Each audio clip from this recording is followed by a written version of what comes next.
Chiefs could be done with Frank Clark. They could not be. They could work out a deal for Frank Clark later on in the offseason if Frank Clark doesn't get a deal done. The Chiefs and Frank Clark have a great relationship, as according to reports, but he is gone. And is there an opportunity for somebody to pay more? Yes, there's always an opportunity. But if this could be Frank Clark's last game, and here is the story about Frank Clark becoming a Chief. We thank him for his time. No matter what, he was able to show up in the big-time games, and there's no doubt he helped the Chiefs get 2 Super Bowl rings. So in the end, was he worth 2 first-round draft picks? You never know. But he won 2 Super Bowls, so in the end, maybe he's worth it. Just got another text. The Frank Clark trade to the Kansas City Chiefs is, in fact, happening. Obviously, major news. Y'all came out here in the rain for me? Oh, thank you, man. I'm ecstatic. Get that ring, man. Oh, yeah, we're going to get it for sure. Get it. Yeah. You play a little bit of football, you understand, the type of organizations, the guys that came before you. And immediately when I walked in, I felt, when you see walking down the halls and you see Derek Thomas on the wall, Will Shields, it's inspiring. Here comes pressure, and Frank Clark takes it down. Clark the shot, it's Jaws. You're the right boogie. Chiefs right forward. Garoppolo in the pocket. He's being hit. He's being wrapped up. And it goes inside. Frank the shot. Clark. He's replacing zone here. As Burrow pressured in the pocket. He's sacked. He's sacked. He gets sacked by Frank Clark. Everyone who claims the Chiefs Kingdom will raise a banner above the National Football League again for the second time in 4 seasons.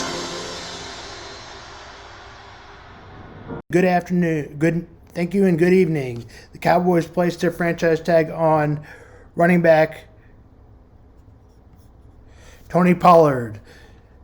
He's been a very good back throughout his years, but this is what a trend seems to be happening this year.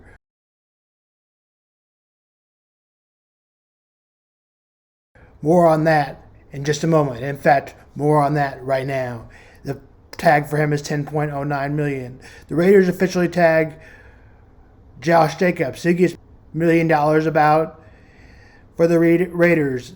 Jacobs had a career year with the final year of his rookie contract with the Raiders, as he was the first player in franchise history to win the rushing title since Marcus Allen.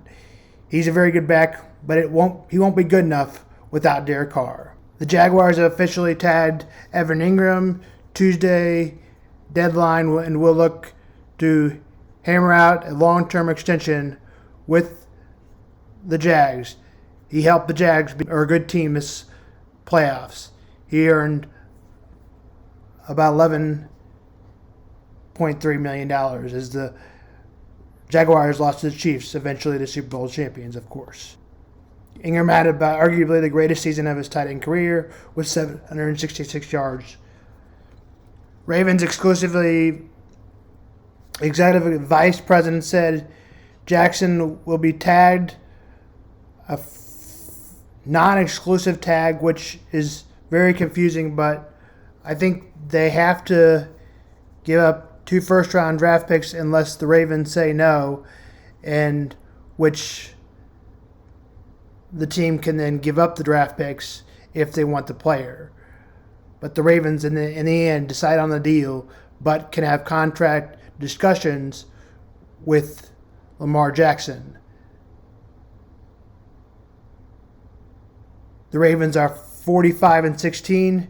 Jackson starts since entering the league.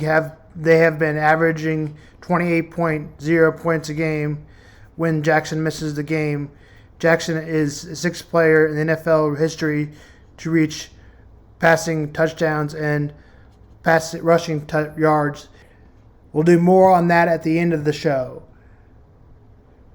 Sources: Geno Smith agrees to a 3-year deal with the $105 million deal with the Seahawks.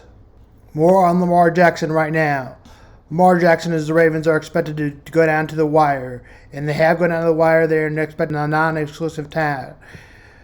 He wants a lot of money, towards $45 million a year. But the Ravens don't want to do that. They want to do a 4-year deal, maybe worth $45 million a year. The problem is Lamar Jackson is his own agent. And I'm not going to say he's going to win another Super Bowl. He is slightly better than Michael Vick. He never won a Super Bowl. So what I'm saying is this style works, but the quarterback has to stay healthy. And I don't believe that Lamar Jackson will.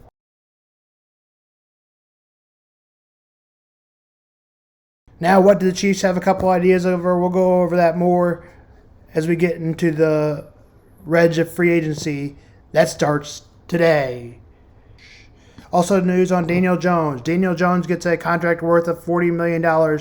Too much money for me. The guy threw 15 touchdowns. He is a game manager, and that's it.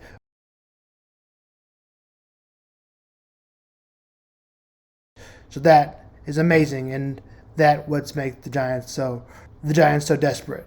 The Giants franchise tag running back Saquon Barkley. Good move for this time.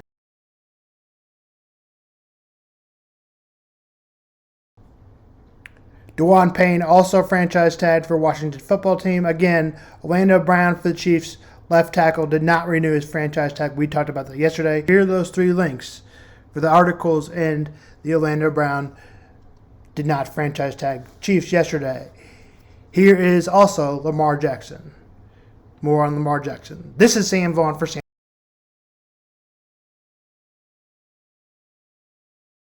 Baltimore knows that it will, first of all, have the chance to sign and match any offer sheet that he signs. That's number one. Number two, I think they probably have an idea of what he may or may not get on the open market. So they don't just all of a sudden wait for the deadline and randomly and blindly put on the non-exclusive tag. The market now is the mediator here to determine exactly what Lamar Jackson is worth. He believes he's worth a fully guaranteed deal. He now has the ability to step into the market to see what the market will dictate. If there's a team out there that's going to give him a 4 or 5 year deal, fully guaranteed, north of $50 million a year, then he wins big time. And if not, then Baltimore's point will be proven. But the market will determine that right now. Well, let's be clear. The NFLPA, I was part of the executive committee. They've sued the NFL for collusion before, and that was in the uncapped year. And if you believe that all these teams and executives and owners aren't upset with the deal that Deshaun Watson got in Cleveland, then you've absolutely lost your mind. And when Adam says that the team or that Baltimore has an idea of what the market can be, we know the combine is less about those dudes on the field and more about the conversations going on between traders and between free agents and having those conversations. And if you don't think that collusion is a part of this league and the league understands that we don't want to continue giving these guaranteed deals out, then you're absolutely out of your mind. And so for Lamar Jackson to hit the open market like this, I believe the Baltimore Ravens think that there is a strong possibility he will not get that fully guaranteed contract. It almost feels like go ahead, go out on them streets and see how hot those streets aren't for you, Lamar Jackson, and then come running back to us. Well, RC makes a great point, and I was in the league before RC. I'm going to date myself, but this has always been the posture of owners in the National Football League. We do not do like these other leagues, baseball, basketball, whatever it may be. We don't give guaranteed contracts, fully guaranteed contracts. And when you think about the situation, the Cleveland Browns decided to do that. And now any player in the National Football League is hoping another guy will get a contract like this, right? And the owners don't want this to happen. Yep. This is the last thing they want to happen. Guaranteed players, full salary. Thank you for watching ESPN on YouTube. For live streaming sports and premium content, subscribe to ESPN+.